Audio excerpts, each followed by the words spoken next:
मशहूर गजल गायक पंकज उधास आज इस दुनिया को छोड़कर जा चुके हैं।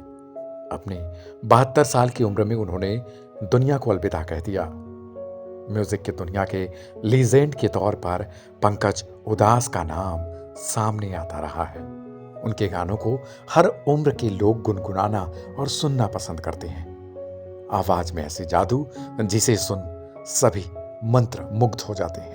पंकज उधास भले ही सिंगर हों, लेकिन उनकी प्रेम कहानी बेहद फिल्मी रही है। ऐसे में इस वीडियो में बात करेंगे उनकी लव स्टोरी के बारे में। पंकज उधास की लव स्टोरी की शुरुआत 70 के दशक में हुई। इसमें उनके पड़ोसी का बहुत बड़ा हाथ रहा।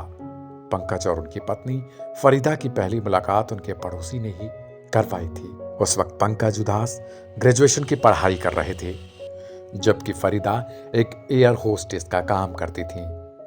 पड़ोसी ने जब इन दोनों की मुलाकात कराई तो इन दोनों की पहली ही नजर में दोस्ती हो गई। उसके बाद शुरू होता है मुलाकातों का दौर और एक साथ लंबे वक्त बिताने का समय भी आ गया।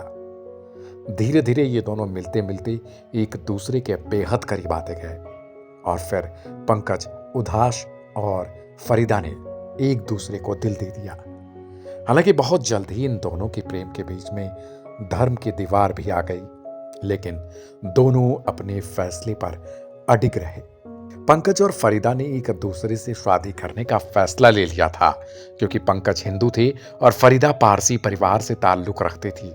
पंकज उधास की फैमिली तो इस रिश्ते से राजी थी, लेकिन फरीदा के घर वाले इसको लेकर कतई तैयार नहीं थे। फिर भी पंकज उधास परिवार की रजामंदी के बगैर अपनी दुनिया नहीं बसाना चाहते थे। इन दोनों ने यह तय कर लिया था कि जब परिवार मानेगा तभी वो दोनों शादी भी करेंगे। हालांकि कुछ समय बाद ही फरीदा के घर वालों ने भी इस शादी के लिए हामी भर दी और फिर दोनों की शादी हुई। शादी के बंधन में बंधने के बाद पंकज उधास और फरीदा को 2 पुत्र रत्न मिले। इनमें एक बेटा और दूसरी बेटी। बेटी का नाम रीवा और बेटी का नाम नायाब है।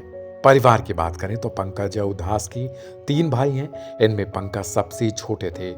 उनके दोनों भाई मनोहर उदास और निर्मल उदास म्यूजिक फील्ड में ही काम करते हैं, इसलिए पंकज का रुझान भी शुरुआती दिनों में इधर ही लग गया। पंकज उधास ने अपने करियर में कई हिट गाने किए हैं। चिट्ठी आई है गाना उनका अपने आप में सबसे लोकप्रिय और मशहूर गीत है। ऐसे में पंकज उधास की लव स्टोरी को लेकर अपनी राय को कमेंट में जरूर लिखें। उनका कौन सा गाना आपको सबसे ज्यादा पसंद है, उस गाने को भी लिखें और अपने हिसाब से आप उन्हें श्रद्धांजलि जरूर दें। बहरहाल इस वीडियो में इतना ही। बाकी के हम और ताजा अपडेट्स के लिए सब्सक्राइब करें वन इंडिया हिंदी।